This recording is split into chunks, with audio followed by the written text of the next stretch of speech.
Kita tiba di bagian akhir ruang publik KBR pagi hari ini, dan untuk Anda yang tidak sempat mendengarkan siaran pagi hari ini dari awal bisa dengarkan ulang di kbrprime.id, kemudian bisa pilih ruang publik. Masih bersama dengan Mas Wawan dan juga Mbak Naila di ruang publik KBR. Kita lanjut lagi ya Mas Wawan dan juga Mbak Naila, baca satu WhatsApp yang masuk dari Jakarta. Ada Ibu Sinta. KUHP bertentangan dengan undang-undang yang ada sebelumnya. Secara konstitusi, apakah ini masih bisa diimplementasikan? Silakan Mbak Naila, bisa ditanggapi. Ya, betul sekali. Sebenarnya ada beberapa pertentangan di dalam KUHP yang kemudian memang dibutuhkan apa namanya review gitu ya secara Ya. konstitusional. Apakah ini secara konstitusi sudah sesuai atau tidak? Mengingat tadi banyak sekali pasal-pasal yang kemudian melanggar hak asasi manusia yang juga diatur oleh konstitusi kita.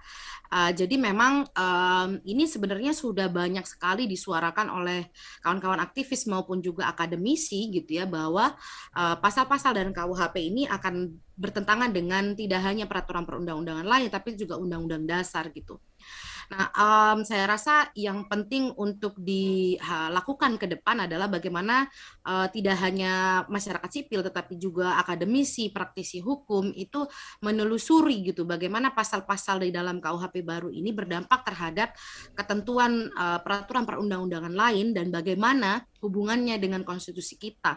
Apakah ini sudah sejalan dengan konstitusi kita atau justru ada pelanggaran-pelanggaran konstitusional yang tertuang di dalam pasal-pasal KUHP. Nah, jika ada indikasi Ya. pelanggaran-pelanggaran hak asasi manusia maupun juga konstitusi, maka sudah sepatutnya entah itu DPR maupun pemerintah melakukan kajian ulang terhadap KUHP baru. Meskipun ini baru disahkan, mumpung belum diimplementasikan karena masih tahun 2026 nanti kemudian Ya. KUHP ini diimplementasikan. Harus ada kajian-kajian yang mendalam terhadap dampak KUHP baru pada pelaksanaan undang-undang lain maupun juga pada pemenuhan hak asasi manusia di Indonesia saat ini gitu.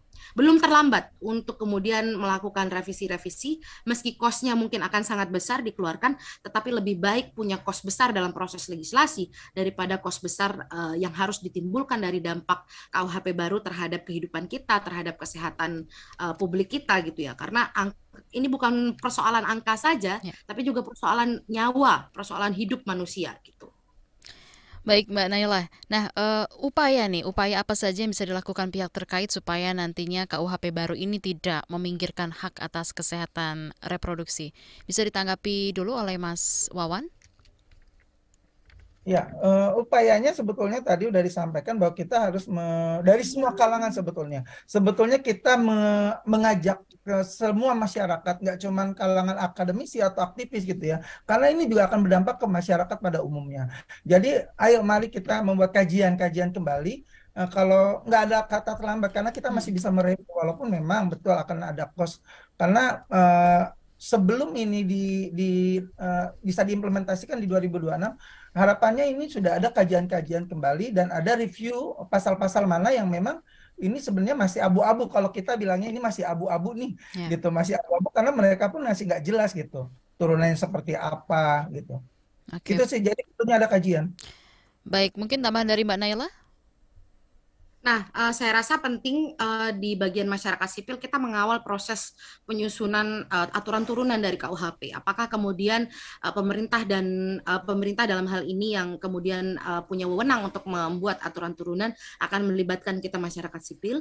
Jika kemudian melibatkan kita masyarakat sipil, maka kita punya ruang gitu ya untuk memberikan masukan kepada ketentuan-ketentuan dalam pasal KUHP baru yang bisa kita interpretasikan ulang Hmm. sesuai dengan kebutuhan dan kondisi masyarakat saat ini. Itu yang pertama. Yang kedua, karena pasal-pasal KUHP baru ada pasal-pasal KUHP baru yang sulit untuk dikunci di dalam Ya. peraturan turunan karena dia sudah memuat ketentuan pidana gitu ya. Jadi sulit buat diakali. Gimana caranya mengakali misalnya penyebaran informasi alat kontrasepsi tadi gitu ya. Maka kemudian yang bisa dilakukan adalah melakukan review terhadap apa namanya KUHP baru ini. Review bisa dilakukan melalui legislative review gitu ya, lewat DPR melakukan revisi atau melalui judicial review melalui Mahkamah Konstitusi yang kemudian juga akan menjadi pertarungan bagi kawan-kawan masyarakat sipil untuk maju dalam judicial review ini. Tidak hanya masyarakat sipil sebenarnya, kita juga ingin mendorong Kementerian Kesehatan misalnya, gitu kan? Karena ini akan banyak berdampak kepada kerja-kerja Kementerian Kesehatan. Bagaimana Kementerian Kesehatan juga bisa ikut berperan, gitu ya, melakukan atau mendorong adanya review terhadap KUHP baru, terutama pada pasal-pasal yang akan berdampak pada kerja-kerja dan pencapaian dari Kementerian Kesehatan itu sendiri, gitu. Baik. Jadi ada banyak hal yang bisa kita lakukan bersama. Yang terpenting adalah mengawal terus KUHP baru. Kawal terus KUHP baru gitu ya. Baik, Mas Wawan, mungkin boleh dijelaskan langkah-langkah yang disiapkan oleh Opsi begitu sebelum KUHP nanti mulai diberlakukan pada 2026, baik dari sisi program kerja maupun juga perlindungan bagi para anggota Opsi sendiri. Ya. Yang pertama adalah opsi membangun aliansi bersama teman-teman yang kita punya pemahaman yang sama bahwa pasal-pasal ini memang akan berdampak sangat dahsyat gitu ya. Nggak cuma kelompok-kelompok minoritas, tapi memang masyarakat umum gitu. Dan yang kedua, kita mengkampanyekan KUHP ini pasal-pasal mana sebetulnya yang memang perlu kita kaji kembali gitu. Karena memang kelemahan kita belum tersosialisasi dengan baik KUHP ini. Jadi Opsi bersama teman-teman aliansi ini melakukan sosialisasi KUHP kepada masyarakat sipil dan masyarakat umum khususnya untuk mengkaji kembali atau melihat kembali pasal-pasal mana yang memang pada akhirnya akan berdampak. Oke, baik. Nah, untuk Mbak Naila, lembaga-lembaga dan juga para relawan yang fokus pada promosi dan juga edukasi kesehatan reproduksi gitu, Mbak. Pesan dari Mbak Naila seperti apa? Ya, kawan-kawan harus bersiap gitu ya untuk ikut mengawal KUHP baru dan aware terhadap ancaman pidana dari KUHP baru ini, sehingga kawan-kawan bisa berstrategi karena mitra dari kawan-kawan penjangkau dan pemberi layanan adalah Kementerian Kesehatan dan pemerintah, sehingga teman-teman sebenarnya punya modalitas untuk kemudian